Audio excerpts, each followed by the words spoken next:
Hi everyone, it's Oliver from FourJaw here, and this video is all about looking into the new dashboards.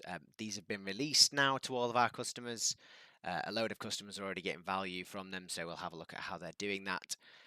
Some customers haven't yet managed to get through to them and have a look. We know manufacturers are busy, but this video is also for those new customers coming along and those thinking about signing up to the platform to see just how the new dashboards work.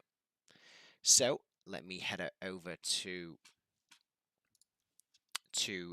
our platform here. This is a demonstration platform made up. It's based on real customers, but as you can see here, I am on a Chrome browser. I am simply looking at our old classic system here.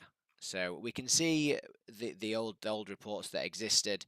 This is where we would select here from the drop down which cell, which machine, which factory we're interested in, and then it would change the data that's displayed on these preset widgets here that you can see. And this is what we're moving away from. So we've listened to everybody's feedback. New customizable and shareable dashboards. So same data being used is certainly the idea. You've got utilization data, are the machines productive and running or not?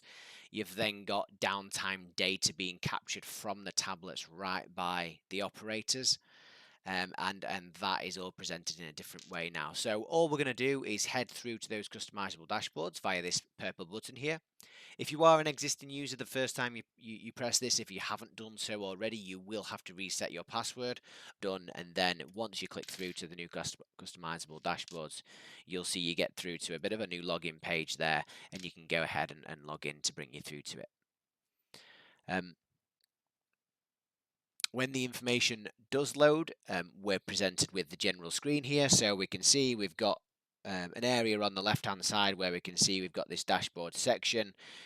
In here we've got a few different layers happening, so if I just close all those down, we've got starred dashboards, so the ones that I've decided are important and I want to be there in the starred section. You've then got the dashboards that you've built with your login that you're logged into, and you've also got the dashboards that are shared with you as well. And that's the beauty of this. What you can do is when you are on a dashboard like this one I've made here, I can go ahead and change the access of this. So I can decide whether everybody can see this, whether everybody can just see it as a viewer access, whether they can edit it, or whether actually there's no access given there and I just want it to be for my own viewing. The new customizable dashboards that we've created here are all set up with your feedback in mind. This has been a long time coming for us. We've wanted to build these for a while based on feedback, and we needed to rebuild the platform for the ground up to be able to do a really good job of this. And the speed at which everything operates now, I think people will be really pleased with. The flexibility of what you can provide where is a really powerful thing here. So hopefully everybody can make the most of this. If you are a customer, please do click that go to customizable dashboards button, go and have a look around, go and set up your dashboards, book some time in with our dedicated customer success team that you will be familiar with, and if you need taking through it, those guys will be there to take you through it and show people how to make the most of it.